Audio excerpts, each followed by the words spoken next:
కార్యాల గ్రంథంలో నుండి దేవుని వాక్యాన్ని చదువుకొని కొంత సమయం దేవుని వాక్యాన్ని ధ్యానించుకుందాం.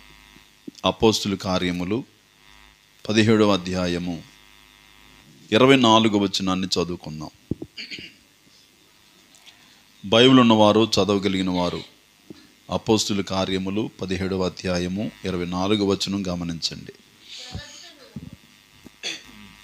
జగత్తును అందలి సమస్తమును నిర్మించిన దేవుడు తానే ఆకాశమునకును భూమికిని ప్రభువై ఉన్నందున హస్తకృతములైన ఆలయములలో నివసింపడో.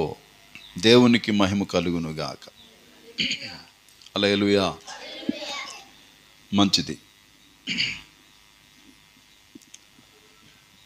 దేవుని యొక్క సన్నిధిలో చదవబడినటువంటి వాక్యాన్ని మనం గమనించాలి. అపోస్తులుడైనటువంటి పౌలు తాను చెప్పినటువంటి సాక్ష్యం ఇది. ఏథెన్సు అనేటటువంటి పట్టణానికి పౌలు వెళ్ళడం జరిగింది. అంత మాత్రమే కాదు, ఈ ఏథెన్సు పట్టణంలో పౌలు ప్రవేశించినప్పుడు పౌలుతో కలిసి శీలా కూడా ఉన్నాడు. వీరిద్దరూ ఈ పట్టణంలో ప్రవేశించినప్పుడు ఏథెన్సు పట్టణం విగ్రహాలతో నిండిపోయిందట. ఏథెన్సు పట్టణం విగ్రహములతో నిండిపోయింది. ఆ పట్టణాన్ని చూసినటువంటి పౌలు పరితాపం పట్టలేకపోయాడు, భరించలేకపోయాడు. అయితే ఈ పట్టణంలో ఉన్నటువంటి వారితో పౌలు మాట్లాడుతూ వారికి ఇచ్చినటువంటి స్టేట్మెంట్ ఏంటంటే, జగత్తును అందలి సమస్తమును నిర్మించిన దేవుడు, ఈ లోకములో ఉన్నటువంటి సమస్తము కూడా కలగడానికి కారణం ఎవరు? దేవుడు. కొంతమంది దీన్ని వ్యతిరేకించేవారు కూడా ఉన్నారు. దేవుడు లేడు అనేటటువంటి హేతువాదులు ఉన్నారు బాగా.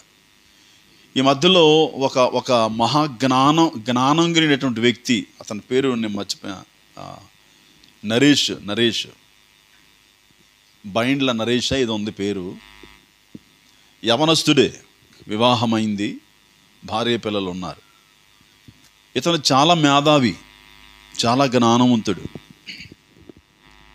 కానీ యేసు ప్రభు వారి గురించి చాలా కడు నీచంగా మాట్లాడినటువంటి మాటలు నేను విన్నాను.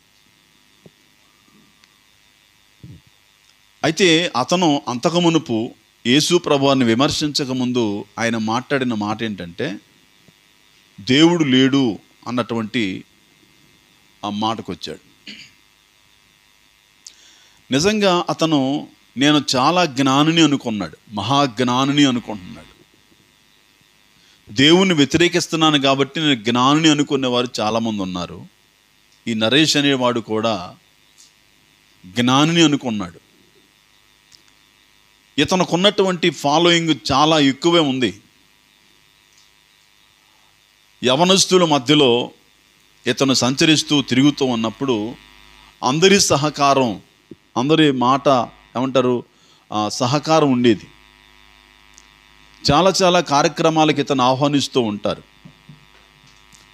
చరిత్ర చెప్పడానికి ఇతనికి మెమొరీ పవర్ బాగుంది. మెమొరీ పవర్ బాగా ఉంటే చరిత్ర ఈజీగా చెప్పొచ్చు. అయితే ఇతనికి అర్థం కానటువంటి ఒక సంగతి బైబిల్ మనకి తెలియజేసింది. దేవుడు లేడు అన్నటువంటి అతనే కావచ్చు, ఇంకా హేతువాదులు ఎవరున్నా కూడా. ఉదాహరణకు ఇది ఒక పనిముట్టు, దీన్ని ఎవరో చేయలేదు, దీనికి ఇదే వచ్చింది, నమ్ముతారా? ఎందుకు నమ్మరు? చేయకుండా ఎట్లా వస్తుంది? దీన్ని ఎవరో చేయలేదు, ఇదే వచ్చింది, నమ్ముతారా? అక్కడ దాకా ఎందుకు? ఆ నరేష్ అనేవాడు పైన చూడుపడ్డా లేకపోతే వాళ్ళ అమ్మ కడుపులో నుంచి వచ్చాడా? అతనికి కొడుకు ఉన్నాడు. ఆ కొడుకు ఎలా పుట్టాడు? తండ్రి వల్లనే కదా. ఈ మాత్రం జ్ఞానం లేనటువంటి వాడు నేను మహాజ్ఞాని అని చెప్పుకుంటున్నాడు. ఆలోచించండి. అలాగే సృష్టి కూడా దానికదే కలిగింది. భూమి దానికదే కలిగింది, ఆకాశం దానికదే కలిగింది, చెట్లు కానీ వృక్షాలు కానీ జంతువులు కానీ అన్నీ కూడా వాటికి అవే కలిగాయి అంటారు. అసలు అదెందుకు కానీ విచిత్రం. అసలు ఈ కారు వచ్చేడబడింది, నమ్ముతారా? దాన్ని ఎవరో చేయకుండా వచ్చిందా? అందులో చాలా ఉన్నాయి పనిముట్లు. వాటన్నిటిని ఒక దగ్గర ఇమిడింపజేసి వాటిని అమర్చారు. కాబట్టి దానికి ఒక కర్త ఉన్నాడు. తర్వాత ఏ వస్తువుకైనా ఒక కర్త ఉన్నాడు. ఈ పేపర్ ఎలా వచ్చింది? ఒట్టిగా వచ్చిందా? అలాగే సృష్టి కలగటానికి, మనం కలగటానికి కూడా కారణం దేవుడు. దేవుడు లేకుండా మనము రాలేదు. ఈ విషయాన్ని మనం గుర్తుపెట్టుకోవాలి. దేవుని స్తోత్రం. అయితే ఇక్కడ ఏథెన్సు పట్టణానికి పౌలు వెళ్ళాడు. పౌలుతో కలిసి శీల వెళ్ళాడు. ఈ పౌలు ఏథెన్సు పట్టణస్థులతో మాట్లాడుతున్నటువంటి మాటలు మనం చదువుకున్నాం. ఏమన్నాడు వారితో అంటే, జగత్తును అందలి సమస్తమును నిర్మించిన దేవుడు తానే ఆకాశమునకును భూమికిని ప్రభువై ఉన్నాడు. జగత్తును అందలి సమస్తమును దేవుడే కలగజేశాడు కాబట్టి ఆకాశానికి భూమికి ఆయనే ప్రభువు. చెప్పండి, ఆకాశానికి ప్రభు ఎవరో? సృష్టించిన వాడే.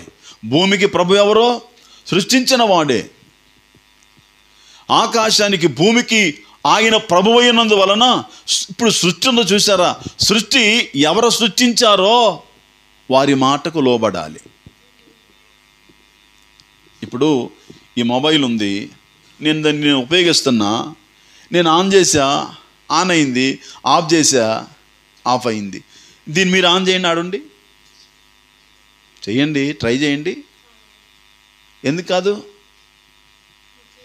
అది మీ చేతిలో లేదు, ఇది నా చేతిలో ఉంది. కాబట్టి నేను ఆన్ చేస్తే ఆన్ అయింది, ఆఫ్ చేస్తే ఆఫ్ అయిపోయింది. కాబట్టి సృష్టిని కలగజేసినటువంటి వాడు దేవుడు. సృష్టిని కలగజేసేటువంటి దేవుడు ఎవరున్నారో ఆ దేవునికే ప్రకృతి మీద అధికారం ఉంది. ప్రభువు అంటే ఎవరు? పరిపాలకుడు. ప్రభువు అంటే ఏలుబడి చేయవాడు. ప్రభువు అంటే శాసించేవాడు. కాబట్టి ఆయన ఏలుబడి క్రింద, ఆయన నాయకత్వంలో ఏదైతే చేయబడిందో అంతా ఆయన చేతిలోనే ఉంది. స్తోత్రం. రిమోట్ సెక్షన్ ఉంటుంది కదా, అక్కడ ఏదైనా ఒకటి పని చేయాలంటే ఇక్కడున్న రిమోటు నొక్కితే అక్కడ పనిచేస్తుంది. ఒక అద్భుతమైన విషయం ఏంటంటే, దేవుడు పరలోక రాజ్యపు తాళపు చెవులు పేతురికి ఇచ్చాడంట. పేతురు నువ్వు ఓపెన్ చేసినా ఓపెన్ అయ్యిద్ది. వాస్తవానికి అది ఓపెన్ అవ్వాలంటే నేనే చేయాలి. నువ్వేమో నా ఆత్మతో నింపబడ్డావు కాబట్టి ఆ యోగ్యత నీకు ఇస్తున్నాను. నువ్వు ఓపెన్ అవ్వమన్నా అయిపోద్ది. దేవుడు మనకిచ్చిన తాళపు చెవి ప్రార్థన. ఏది ఓపెన్ అవ్వాలన్నా, మొయ్యబడినటువంటి ఆగిపోయినటువంటిది ఏదైనా ఓపెన్ అవ్వాలనంటే ప్రార్థన అనే తాళపు చెవి మన దగ్గర ఉంటే చాలు, అది ఓపెన్ అయిపోద్ది. అది ఓపెన్ అవ్వాలంటే ఈ తాళం చెవి మనకు ఉండాలి. ఇంకే తాళాలు ఉన్నా కూడా పనిచేయదు. దానికి సూట్ అయ్యే తాళం ఏంటి? పరలోకం ఓపెన్ అవ్వడానికి సూట్ అయ్యే తాళం ప్రార్థనే. ఇంకా మరొకటి ఏమీ లేదు. అందుకే పేతురుకిచ్చాడు భాగ్యాన్ని దేవుడు. దేవుని బిడ్డలారా, ఈ ప్రకృతిని దేవుడు కలగజేశాడు కాబట్టి ప్రకృతిని దేవుడు మాత్రమే శాసించగలడు. మనందరికీ తెలిసినటువంటి మాట. ఈ ప్రకృతి లోకం మీద కన్నెర్ర చేసిందట. బీభత్సమైనటువంటి గాలి, విపరీతమైనటువంటి తుఫాను రేగినప్పుడు శిష్యులు ఆందోళన పడుతూ ఉన్నారు, భయపడుతూ ఉన్నారు. ఇలాంటి భయపడుతూ ఆందోళన పడుతున్నటువంటి పరిస్థితిలో వారు పడవలో ప్రయాణం చేస్తున్నారు సముద్రంలో. వారి ప్రయాణములో వారికి నెమ్మది లేదు. అమ్మ వినండి, ప్రయాణంలో నెమ్మది లేదు, ప్రయాణంలో సంతోషం లేదు.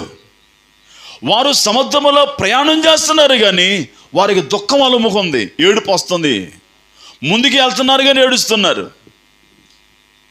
ముందుకే వెళ్ళాలని ప్రయత్నం చేస్తున్నారు, ఏడుస్తున్నారు. వారి ప్రయాణములో వారికి నెమ్మది లేదు. నెమ్మది లేనటువంటి సమయంలో ఇప్పుడు మన ప్రయాణములో మనకు నెమ్మది ఎలా వస్తుంది? ప్రయాణములో మనకు నెమ్మది ఎలా వస్తుంది? ఇది వారి యొక్క బాధ. అలాంటి తరుణములో వారిలో వారికి వచ్చిన ఆలోచన ఏంటంటే, ప్రభువుని పిలుచుకుందాం. ఏడి ప్రభువు అని వారి మధ్యలో చూసుకుంటే వారి మధ్యలో లేడు. చుట్టూ చూసుకున్నారు, మధ్యలో లేడు ప్రభువు. కిందకి వెళ్ళిపోయారు. ఆ వాడ యొక్క కింది భాగానికి వెళ్ళారు. కింది భాగం ఏంటి? కింది భాగం సామాన్లు వేస్తారు కింద. సామాన్లు వేసే భాగంలో ప్రభువుని ఉంచారు. అంటే ప్రభు అంటే వారికి విలువ లేదు. ప్రభువుని కింద ఉంచారు. ప్రభువు కింద ఉండాలి, మేము పైన ఉండాలి. ప్రభువు కనబడకూడదు, మేము కనబడాలి. ప్రభు అడుగునుండాలి, మేము పైన ఉండాలి. ఈ ఆలోచన వారిది. వాడులోనే ఉన్నారు వారు, ప్రభువును మాత్రం కనబడకుండా చేసుకున్నారు. కానీ జీవితంలో మాత్రం ఆందోళన ఎదురైంది, ఆటంకాలు వచ్చాయి, ఇబ్బంది ఏర్పడింది. ఈ పరిస్థితిలో వారు చేసినటువంటి పని మీరు చూడండి. యేసు ప్రభు దగ్గరికి వెళ్ళి ఆయన లేపారు. బోధకుడా, మేము నశించిపోతున్నాం, నీకు చింత లేదా? చింత లేనివాడు కాదమ్మ మన దేవుడు. ఆయన లేపారు. ఆయన పైకి వచ్చాడు, లేపగానే పైకి వచ్చాడు. పైన చూస్తే వారిని భయపెట్టేటటువంటి సంకేతాలు చాలా కనబడుతున్నాయి. యేసు ప్రభువు తన నోరు తెరిచి గాలిని గద్దించాడు. సముద్రముతోనేమో నిమ్మలమై ఊరుకో అన్నాడు. సముద్రాన్ని గద్దించాడు, గాలిని గద్దించాడు. ఇది ప్రకృతిలో ప్రభువారు గద్దింపుకు లోబడటం వలన ఈ ప్రకృతి వెంటనే ఆగిపోయింది. గాలి అణిగిపోయింది, సముద్రం నిమ్మలమైపోయింది. ఎప్పటి వరకు వెళ్ళిన భయపెడుతున్నటువంటి సమస్య ప్రభువు మాట్లాడగానే ఆగిపోయింది. ఒక మాట అంటాను, నీవే గనక నీ సమస్యలో, నీ కష్టములో, నీ బాధలో గనక నీవు నెమ్మది లేకుండా నువ్వు వెళ్ళిపోతూ ఉంటే, నెమ్మది లేని ప్రయాణం నువ్వు చేస్తూ ఉంటే, నెమ్మది లేకుండా జీవిస్తూ ఉంటే, ఈ సమయంలో పరిశుద్ధాత్మ దేవుడు తెలియపరుస్తున్నట్టు నువ్వు ప్రభువును పిలవగలిగితే, ప్రభువును నువ్వు లేపగలిగితే, ప్రభు కింద ఉండటం కాదు, నీకు పైన ఉండాలి దేవుడు. నీ పైన ప్రభు ఉండగలిగితే నీ ప్రతి ఆందోళన తొలగిపోతుంది, నీ ప్రతి సమస్య విడిపోతుంది అని వాక్యం ద్వారా మనం గమనించాలి. దేవుని బిడ్డలారా, యేసు ప్రభు గద్దించాడు, ఆగిపోయాయి. అయితే మనము సేవించే దేవుడు ఆకాశమునకును భూమికిని ప్రభువయ్యున్నందున, పౌలు చెబుతున్నాడు ఏథెన్సు పట్టణస్థులకు, మన దేవుడు ఏమన్నాడు? జగత్తును అందలి సమస్తమును నిర్మించిన దేవుడు. ఈ సృష్టిని ఆయనే నిర్మించాడు. సృష్టిలో ఉన్న వాటిని ఆయన నిర్మించాడు. నిర్మించినటువంటి దేవుడు తానే ఆకాశమునకును భూమికిని ప్రభువయ్యున్నందువన హస్తకృతములైన ఆలయములలో నివసింపడో. దేవుడు నివసించాలి అని అంటే మనుషులు కట్టిన గుళ్ళలో దేవుడు నివసించడు. మనం అంటే గుళ్ళు గోపురాలనే పదం ఆడుతాం కదా. దేవుడు గుళ్ళలో నివసించడో. ఏ గుళ్ళలో నివసించడో? హస్తకృతములైనటువంటి ఆలయములలో దేవుడు నివసింపడో. మనుషులు కట్టిన గుళ్ళలో దేవుడు నివాసం చేయడు. మరి ఏ గుడిలో నివాసం చేస్తాడు దేవుడు? మనుషులు కట్టిన గుడిలో నివసించకపోతే, ఒక మాట చదువుకుందాం. నిర్గమకాండంలో 25వ అధ్యాయము 8వ వచనం చదవండి. నిర్గమకాండము 25:8.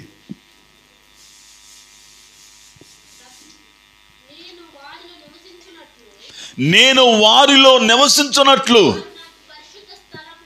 వారు నాకు పరిశుద్ధ స్థలమును నిర్మింపవలెను. హల్లెలూయా. అమ్మ ఏమన్నాడు? నేను వారిలో నివసించున్నట్లు వారు నాకు పరిశుద్ధ స్థలమును నిర్మించవలెను అన్నాడు దేవుడు. దేవుడు తన ప్రజల మధ్యలో నివసించాలని కోరుకుంటున్నాడు. తన ప్రజల మధ్యలో నివసించాలని దేవుడు కోరుకుంటున్నాడు. ఇప్పుడు దేవుడు మన మధ్యలోనికి రావాలనంటే మనము పరిశుద్ధ స్థలమును నిర్మించాలి. నిర్మించమన్నాడు దేవుడు. నిర్మాణం అంటే ఏంటది? కట్టడం. నిర్మాణం అంటే కట్టడాలు. ఇప్పుడు దేవుడు మన మధ్యలోనికి రావాలనంటే మనం నిర్మించబడాలి. ఎలా నిర్మించబడాలి? కట్టడం ఎలా నిర్మించబడాలి? మీరు చెప్పండి, ఎలా నిర్మించబడాలి? ఒక పద్ధతి ప్రకారం, ఒక లెక్క ప్రకారం, ఒక కొలత ప్రకారం. అంతేనా? కొలత లేకుండా, లెక్క లేకుండా, పద్ధతి లేకుండా నిర్మించినటువంటి నిర్మాణములో దేవుడు నివసించడు. దేవుడు మనలో నివసించాలి అని అంటే మనము ఆ కొలత ప్రకారము, లెక్క ప్రకారము మనము నిర్మించబడాలి. కొలత వేసేటప్పుడు ముందుకు వెనక్కి ఏదున్నా కూడా సరి చేస్తుంటారు దాన్ని. అంతేనమ్మా? ఒకవేళ అది అన్నిటికంటే పైన ఉందనుకోండి, దాన్ని ఏం చేస్తారు? మిగతా వాటితో సమానంగా ఉండటం కింద కనగొడతారు. ఒకవేళ అది పైకి రాలేదనుకోండి, దాన్ని పైకి లేపుతారు. అంటే నిర్మాణం అనేది క్రమంగా జరగాలి. దేవుడు కూడా అదే అంటున్నాడు, నేను వారిలో నివసించినట్లు వారు నాకు పరిశుద్ధ స్థలము నిర్మించవలెను. దేవుడు ఎక్కడ ఉండాలన్నా కూడా నువ్వు గుడి కట్టకపోయినా పర్వాలేదు. వింటున్నారమ్మా? నువ్వు గుడి కట్టకపోయినా పర్వాలేదు, కానీ నిన్ను నీవు పరిశుద్ధ స్థలంగా నిర్మించుకుంటే గుడిలో కంటే నీలో ఉండటానికి దేవుడు ఇష్టపడుతున్నాడు. స్తోత్రం. మన అపోస్తలుడైన పౌలు కాలంలో ఎట్లాంటి మందిరాలు ఉన్నాయమ్మా? లేవు. మా గుడులు లేవు. అప్పుడు యేసుక్రీస్తు ప్రభువుకు నూతన పరిచర్య. అప్పుడు ఎక్కడ కూడుకునేవారు తెలుసా? పౌలు టైంలో ఇంటింటా కూడుకునేవారంట. రొట్టె ఎక్కడ విరిచేవారు? ఇంటింటి విరిచేవారు. ఇంటింటిలో రొట్టె విరిచేవారు. అంటే ఆనాటి కాలంలో మనుషులు నివసించే గృహాలు దేవునికి మందిరాలుగా మారిపోయాయి. ఇళ్లలోనే ఆరాధన జరిగేది, ఇళ్లలోనే రొట్టె విరిచేవారు.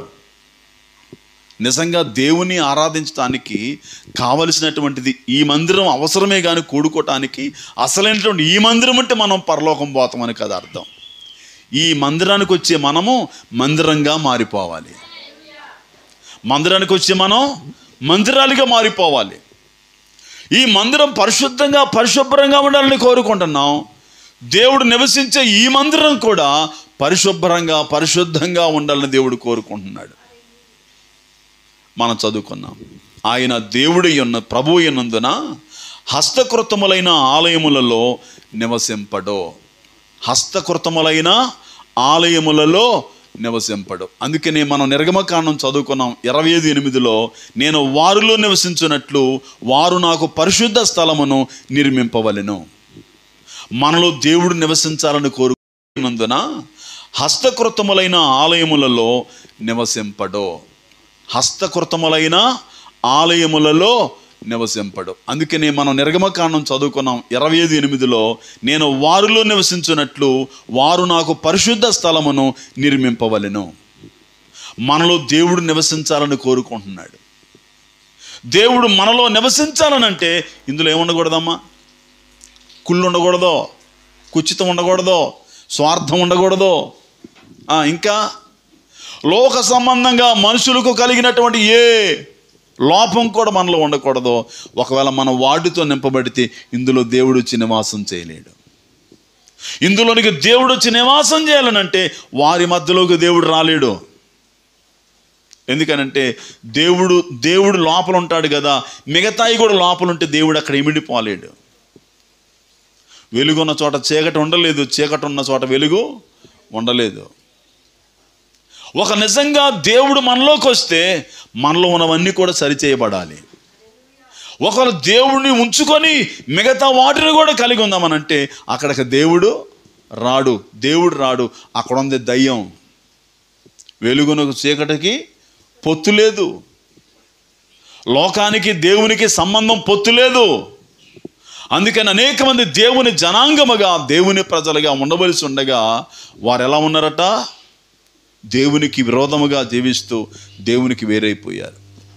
అందుకని మనం దేవుడు వారిలో నివసించాలని కోరుకుంటున్నాడని చదువుకున్నాం. ఇంకో మాట చదువుకుందాం. మార్కు సువార్తలో 7వ అధ్యాయం చూడండి. మార్కు సువార్త 7వ అధ్యాయము 8వ వచనాన్ని చదువుకుందాం.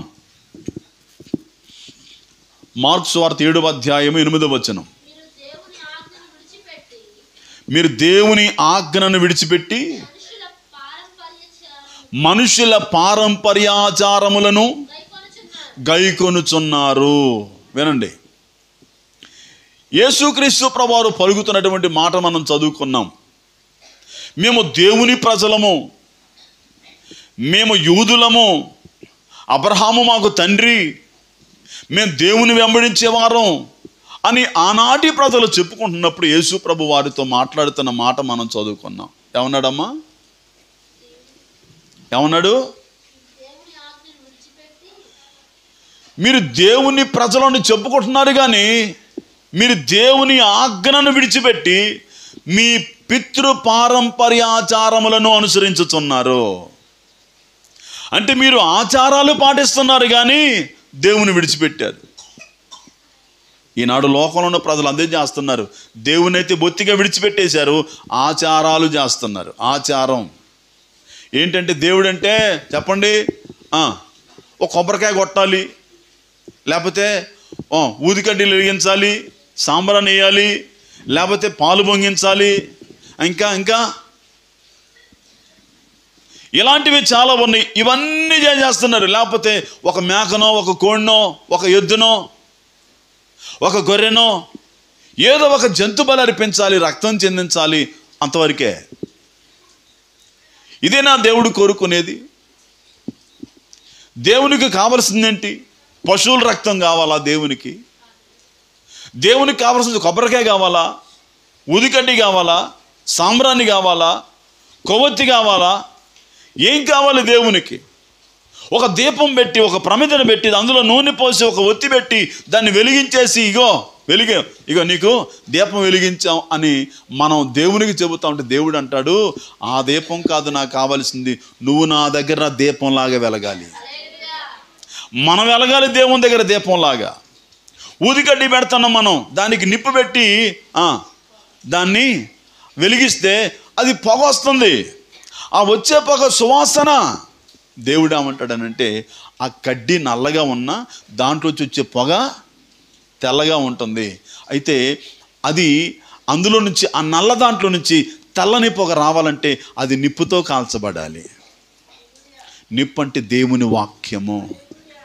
దేవుని వాక్యం మనల్ని తాకినప్పుడు మన రూపం మారిపోతుంది, మన స్వభావం మారిపోతుంది, మన ప్రవర్తన మారిపోతుంది, మన ఆలోచనలు మారిపోతున్నాయి, అంతరంగం మారిపోతుంది. ఇందులో నుంచి ధూపం వస్తుంది. ధూపమే ఆ పొగే దేవునికి చేసే ప్రార్థన. దానికి నిప్పు తగలనంత వరకు అలాగే ఉంటుంది. ఏ పొగ అందులో కనబడదు, మనకు కనబడిద్దా? దానికి నిప్పు అంటుకోగానే పొగ వచ్చేస్తుంది. దేవుని బిడ్డలారా, వాక్యానికి కనెక్ట్ అయిన వారే భారం కలిగి ప్రార్థన చేయగలుగుతారు. వాక్యానికి కనెక్ట్ అయిన వారే. కొంతమంది దేవుని దగ్గరకు వస్తారు కానీ వాక్యానికి కనెక్ట్ అవ్వలేరు. వాక్యం విన్నట్టుగా ఉంటుంది కానీ వాక్యం వినలేరు. ఎవరినైతే ఈ నిప్పు తాగుతుందో, దేవుని మాట, దేవుని వాక్యం అనబడి నిప్పు ఎవరిని తాగుతుందో వారు చెప్పండి కాల్చబడి అయిపోయేంత వరకు, వారు మరణించేంత వరకు కూడా పొగ అంటే అనగా ప్రార్థన చేస్తూనే ఉంటారు దేవుని సముఖములో. హల్లెలూయా, హల్లెలూయా. చదవన్న మాట, దేవుని ఆజ్ఞను విడిచిపెట్టి మనుషుల పారంపర్యాచారములను గైకొనుచున్నారు. అంటే దేవుని విడిచిపెట్టారు, మనుషులు చెప్పినట్టు చేస్తున్నారు. మనుషులు ఏమంటారంటారే, దేవుడి దగ్గర పోయేటప్పుడు ఒట్టి చేతిలో పోకూడదురా, కొబ్బరికాయ తీసుకోవాలి అందుకని గుళ్ళ దగ్గర ఏముంటాయి? కొబ్బరికాయలు ఉంటాయి. ఇంతకీ అసలు కొబ్బరికాయ ఎందుకు కొట్టాలి? ఆ కొబ్బరికాయని మీరు చూడండి, అది పైన మూతేసి ఉంటుంది. దాన్ని ఏమంటారు? పైన పీసు. ఆ పైన పీసు అలిగినట్టే ఉంటుంది, పెయింట్ వేసినట్టే ఉంటుంది. అది పచ్చగా ఉన్నప్పుడు అలాగే ఉంటుంది. ఏందమ్మా ఆ తలిపేతి రాదా? ఇది కూడా ఒకటి మంచిదే.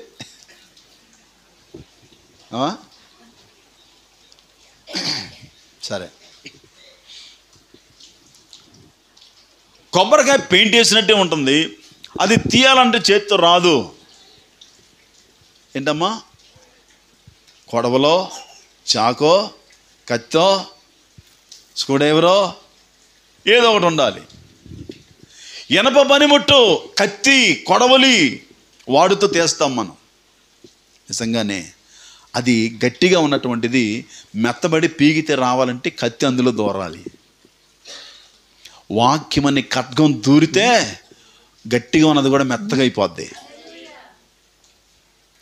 దేవుని వాక్యము కఠినమైన వ్యక్తులను మెత్తన చేసేది. ఇప్పుడు అది తీసిన తర్వాత లోపల ఒక గట్టి టెంక ఉంటుంది. టెంక ఉంటుంది. ఈ టెంక పగలాలి, లోపల ఉన్న కొబ్బరి బయటికి రావాలనంటే దాన్ని బండ మీద వేసి కొట్టాలి. అమ్మ ఎక్కడ కొడతారు? బండ మీద రాయికేసి కొడతారు. ఆ బండ ప్రభు. కొబ్బరికాయలో నీళ్ళు ఉంటాయిగా, అవి ఎవరు పోసి ఉంటారు? అయ్యి చెప్పు దబ్బన్న. ఒక ఆయన ఆడ అడిగితేనే సమాధానం వచ్చిందని అడిగిన. ఎవరు పోసుంటారు? ఒక ఆయన. ఎవరు ఆయన? పేతురు. సరే, పేతురు పోసాడంట. ఎన్ని కొబ్బరికాయలు పోసిండు ఆయన? చాలా. మరి మిగతా వాటిలో ఎవరు పోసారు? ఆయనే. సరే, ఎవరు పోసారు కొబ్బరికాయలు నీళ్ళు? ఎవరు పోసారమ్మా? ఎవరు పోయలేదు. కానీ కొబ్బరికాయ పట్టుకున్నప్పుడు మనకేమనిపిస్తుంది? అందులో నీళ్లుంటాయి. హల్లెలూయా. కొబ్బరికాయ పట్టుకున్నప్పుడు మనకి ఏమనిపిస్తుంది అంటే నీళ్ళు ఉంటాయి అనుకుంటాం. ఇప్పుడు నీళ్ళు ఉన్నాయని చెప్పడానికి మనం ఏం చేస్తాం? దాన్ని ఎట్లా అంటామా? ఎట్లా? ఎందుకని? చెవి దగ్గర ఎవరు కనపడాలా? మనకి. ఇక ఉన్నాయి చూడరాని వాళ్ళ చెవి కాబట్టి ఊపుతాం. చెవి. ఆత్మ సంఘములతో చెప్పుచున్న మాట చెవి గలవాడు వినుగాక. ఇప్పుడు చెవిటోడికి అడిగిపోయి ఇందులో నీళ్ళు ఉన్నాయో లేదు చెప్పరా అని చెప్పి వాడు చెవి కాడు ఊపినాం అనుకోండి, వాడికి ఏమని పడిద్ది? చెబుతాడా ఉన్నాయో లేవని? చెప్పడం. మనకు అర్థమైపోతుంది అందులో నీళ్ళు ఉన్నాయని. కొన్ని కాయలు ఎండిపోయిన కాయలు ఉంటాయి, నీళ్ళు ఉండవు అందులో. ఎంత ఊపినా. నా చిన్నప్పుడు పెద్దోళ్ళు అనేవాళ్ళు, అరే నీ తలకాయలో నీళ్ళు ఉన్నాయో లేవో చూద్దాం రారా అని దగ్గరికి పిలిచి తలకాయ పట్టుకొని ఊపుతూ ఉంటే అని సౌండ్ వచ్చేది. అందులో నీళ్ళు ఉన్నాయని అనుకునేవారు. ఈ తలకాయలు నీళ్ళు ఉంటే బతుకుతాం మనం? అసలు ఏముండాలి అసలు ఇందులో? పెండ ఏముండాలా? మెదడు. నిజంగా మెదడుబెట్టి ఆలోచించే ప్రతి ఒక్కరూ కూడా దేవుణ్ణి చేతులతో సేవించరు. తలలో మెదడున్న ప్రతి ఒక్కరూ కూడా దేవుణ్ణి ఆత్మతో సత్యముతోనే ఆరాధన చేస్తారు. కొంతమందిని అంటారు, సమాధానం సరిగా చెప్పలేకపోయినా పిచ్చి పిచ్చి మాటలు మాట్లాడుతుంటే, అరే నీ తలకాయలో మెదడుందా లేక పెండ ఉందా అంటారు. మెదడుంటే మెదడుతో ఆలోచన చేయాలి. వాక్యములో అంటున్నాడు కదా, ఏమన్నాడమ్మా? మీరు దేవుని ఆజ్ఞను విడిచిపెట్టి మనుష్యుల పారంపర్యాచారములను గైకొనుచున్నారు. మనుషులు చెప్పినట్టు చేస్తున్నారు. మనుషులు చెప్పినట్టు చేస్తున్నారు కానీ దేవుడు చెప్పినట్టు చేయటం మానేశారు. మరి ఏంటి దానివల్ల ప్రయోజనం? మనుషులు చెప్పినట్టు చేస్తే దానివల్ల వచ్చే లాభం ఏముంది? దేవుడు చెప్పినట్టు చేయాలి. అదే నిజమైనటువంటి దేవుణ్ణి ఆరాధించటం. దేవుడు చెప్పినట్టు చేయాలి. అసలు దేవుడు ఏం చెబుతున్నాడు? కొబ్బరికాయలు నీళ్ళు ఉన్నాయి కదా, ఆ నీళ్ళు ఎవరైనా ఆరోగ్యం బాగాలేకపోతే ఏ నీళ్ళు తాగమంటారు? ఎందుకని? అవి కల్తీ ఉండే నీళ్ళు కాదవి, కల్తీ లేనటువంటి నీళ్ళు. కల్తీ లేని నీళ్ళు కొబ్బరి నీళ్ళు. అందుకనే ఎవరైనా తాగొచ్చు, ఏ వయసు వారైనా త్రాగొచ్చు. అవి ఆరోగ్యకరం. మీ సమ్మర్లో మీ పిల్లలకి కూల్ డ్రింకులు వాటినిచ్చే బదులు కొబ్బరి నీళ్ళు ఇవ్వటం మంచిది. మీ ఇంటికి ఒకళ్ళు ఎవరైనా వస్తే వాళ్ళకి కూల్ డ్రింక్ పోసే కంటే కొబ్బరి నీళ్ళు పోయటం మంచిది. ఆరోగ్యకరమైనటువంటి పానీయం అది. స్తోత్రం, హల్లెలూయా. ఒకసారి మనం గలతీ పత్రికలో 1వ అధ్యాయం 14వ వచనంలో ఒక మాట చదువుకుందాం.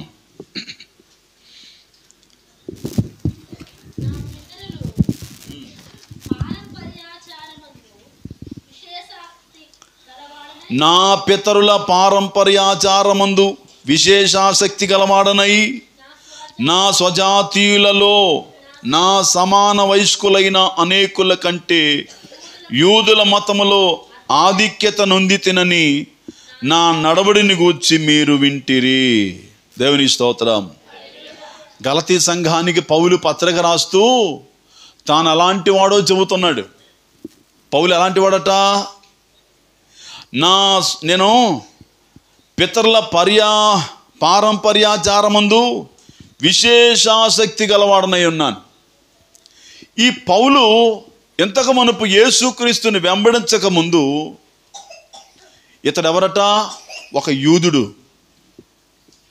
యోధా మతంలో నిష్ఠ కలిగినటువంటి కుటుంబంలో జన్మించిన వాడు.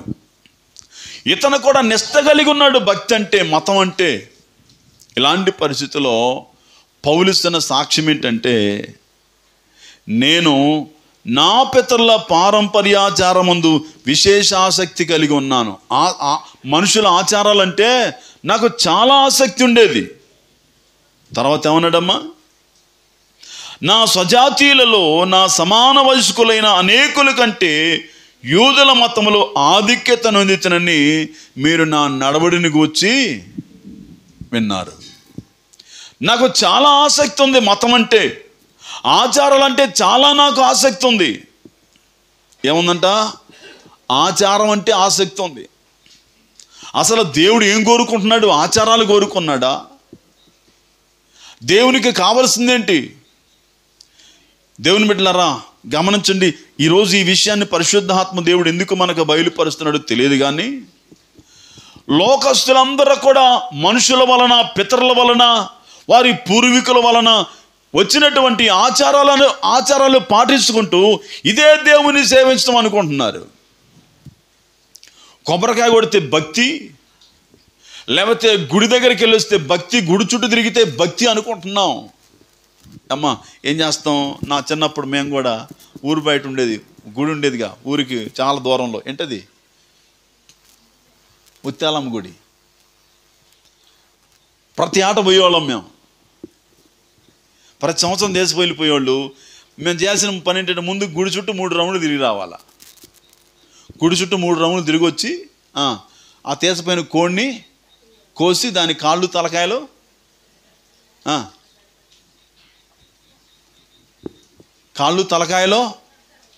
చెప్పండి,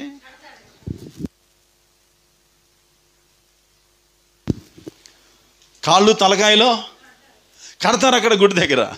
స్తోత్రం. అంటే ఇప్పుడు ఎందుకు కడుతున్నారు అవి? దేవుని కోసం. నేను కూడా అలాగే తిరిగి వచ్చేవాడిని, గుడి చుట్టూ తిరిగి రావటం. నేనేమంటానంటే, అసలు గుడి చుట్టూ తిరగటమా భక్తి అంటే? భక్తి అంటే దేవుని చుట్టూ తిరగటమా?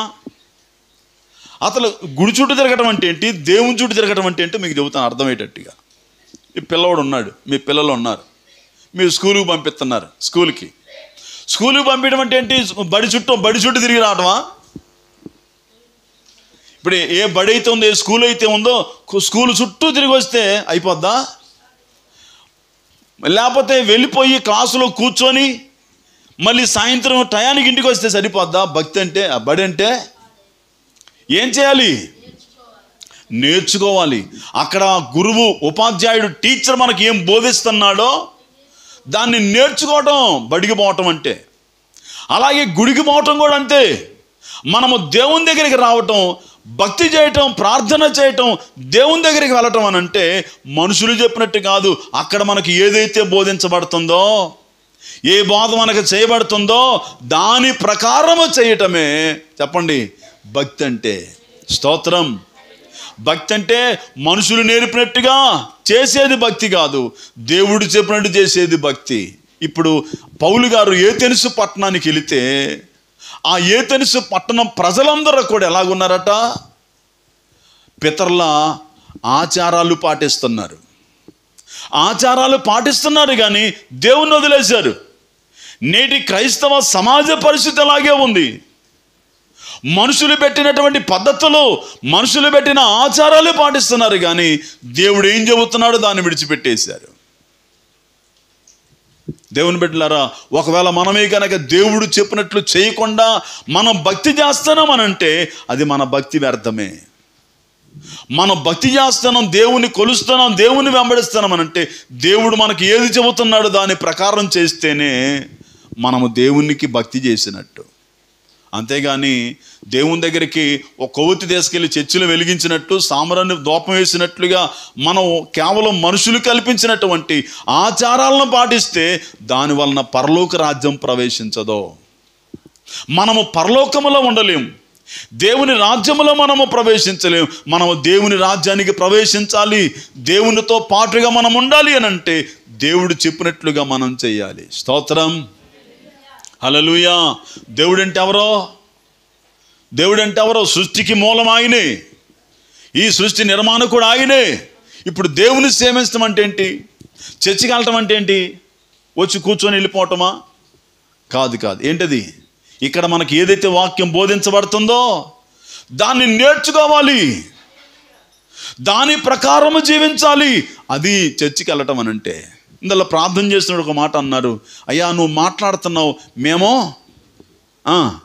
నేర్చుకుంటున్నాం, మార్చబడుతున్నాం. నిజమే, మనకున్నటువంటి అజ్ఞానం తొలగిపోవాలి, జ్ఞానాన్ని సంపాదించుకోవాలి. బడికి వెళ్ళినప్పుడు ఏమీ రాదు, రోజు రోజుకి కొంత మార్పు వచ్చేస్తుంది. అంత మునుపు అక్షరం చూస్తేనే చిరాకు వస్తుంది, అక్షరాలు ఏంటో మనకు అర్థం కాలేదు, రోజుల తరబడి వెళ్ళిపోతాం. ఉంటే ఒక్కొక్క అక్షరం కాదు 10 అక్షరాలు ఉన్నా కూడా ఆ పదాన్ని ఈజీగా పలకగలుగుతాం. అది బడికి వెళ్ళడం అని అంటే. ఈరోజు దేవుని దగ్గరికి వస్తున్న మనం కూడా, దేవుని మార్గంలోకి వస్తున్న మనం కూడా దేవుడు మనకి ఏది తెలియజేస్తున్నాడో దాని ప్రకారం చేయాలి. మనం ప్రారంభంలో చదువుకున్నట్లు పౌలు గారు చెప్పాడు కదా, ఏథెన్సు పట్టణానికి వెళ్ళినప్పుడు అక్కడ అంటాడు వారితో, జగత్తును అందలి సమస్తమును నిర్మించిన దేవుడు తానే ఆకాశమునకును భూమికిని ప్రభువైనందున హస్తకృతములైన ఆలయములలో నివసింపడో. మనుషులు పెట్టినటువంటి పద్ధతుల ప్రకారము మనము ఉంటే మనలో దేవుడు నివసించడో. దేవుడు ఏం కోరుకున్నాడో తెలుసా? మనుషులమైన మనలో నివసించాలని కోరుకున్నాడు, మనలోనికి రావాలని కోరుకున్నాడు దేవుడు. మనం ఎలా ఉంటే వస్తాడు దేవుడు? మనం ఏం చేస్తే వస్తాడు మనలోకి దేవుడు? ఎలా ఉంటే వస్తాడు? మనం పరిశుద్ధంగా ఉంటే దేవుడు మనలో నివాసం చేస్తాడు. మనం పరిశుద్ధత కాకుండా, పరిశుద్ధత లేకుండా జీవిస్తే మనలో దేవుడు నివసించడానికి అంగీకరించడు, ఆయన ఉండలేడు. ఒకవేళ మనం ఒక గుడి కట్టి దేవుడా నువ్వు ఇందులోనే ఉండని చెప్పి బయట ఒక తలుపు తాళం వేసి మనం వెళ్ళిపోతే అందులో ఉంటాడన్నటువంటి ఆలోచన. మనము మన హస్తకృతంలో తనగా మన పద్ధతుల చొప్పున, మన ఆలోచన చొప్పున మనం ఒక గుడి కడితే, ఒక ఆలయము నిర్మిస్తే, నేను చెప్పేటటువంటి మాటలు భూ సంబంధమైన ఆలయాల గురించి కాదు, దేవుడు చెప్పేటటువంటి ఈ మందిరాన్ని గురించి నేను తెలియజేస్తూ ఉన్నాను. దేవుని బిడ్డలారా, దేవుడు మనలో నివసించాలనంటే మనుషుల పద్ధతుల చొప్పున కట్టబడి ఆలయంగా ఇది ఉండకూడదు. దేవుడు ఇందులో నివసించాలనంటే ఈ ఆలయాన్ని పరిశుద్ధంగా ఉంచుకోవాలి. ఈ ఆలయం పరిశుద్ధంగా రావాలనంటే ఈ ఆలయాన్ని పరిశుద్ధపరిచేది దేవుని వాక్యం మాత్రమే. వాక్యం వలన మనం పరిశుద్ధపరచబడతాం. ఈ పరిశుద్ధత అనేది మనలోనికి రావాలనంటే మా వాక్యాన్ని మనము ప్రేమించే వారమై ఉండాలి. హస్తకృతములైనటువంటి ఆలయములలో దేవుడు నివసింపడో. మరి ఎక్కడుంటాడు? దేవుడు అన్నాడు, నిర్గమకాండలో చదువుకున్నాం 25:8 ఏమన్నాడు? నేను వారిలో నివసించినట్లు వారు నాకు పరిశుద్ధ స్థలమును నిర్మించవలెను. అంటే దేవుడు ఒక ఆలయములో ఉండాలని కోరుకోవట్లేదు, నీలో నాలో ఉండాలని కోరుకుంటున్నాడు. ఇందులో దేవుడు మనలో దేవుడు ఉండాలి, మనలోనికి దేవుడు రావాలనంటే ఎట్టుండాలి? ఇది పరిశుద్ధ స్థలము నిర్మించబడాలి. నిర్మాణం అనంటే ఒక పద్ధతి చొప్పున, ఒక లెక్క ప్రకారం, ఒక కొలత ప్రకారం అది నిర్మించబడాలి. ఏ కట్టడమైనా సరే కొలత ప్రకారమే కట్టబడుతుంది. అలాగనే కొలత, ఎవరు పెట్టిన కొలత? మేస్త్రి ఉన్నాడు చూసారా, ఆ కొలతలన్నీ ఆయనకి తెలుసు.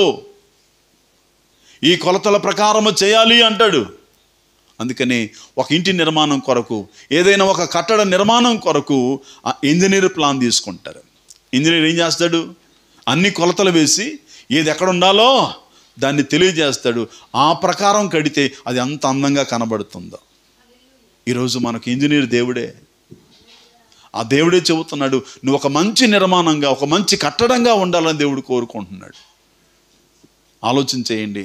మనము కొలతకు రావాలి, లెక్క ప్రకారం కట్టబడాలి, దేవుడు నియమించినటువంటి పద్ధతి చొప్పున మనం కట్టబడాలి. అలాగుంటే దేవుడు మనలో నివసిస్తాడు. దేవుడు వచ్చి మనలో నివాసం చేయగలిగేటటువంటి నిర్మాణముగా మనం ఉండాలి.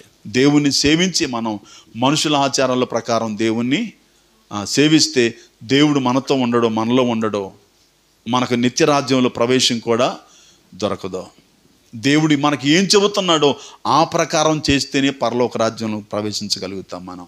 అందుకనే ఆ మాటలన్నీ కూడా ఆ దేవుడే మానవుడై ఈ భూమి మీదకి యేసు అనే పేరుతో వచ్చి కొండ మీద ప్రసంగంలో అన్ని విషయాలు చెప్పాడు. అక్కడ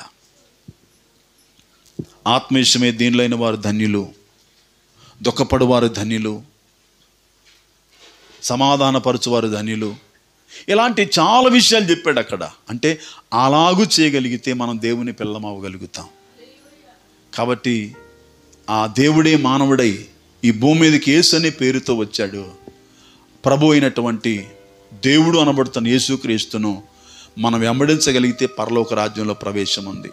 అపోస్తుల కార్యాలు 10:36 అంటాడు, యేసుక్రీస్తు అందరికీ ప్రభు అయి ఉన్నాడు.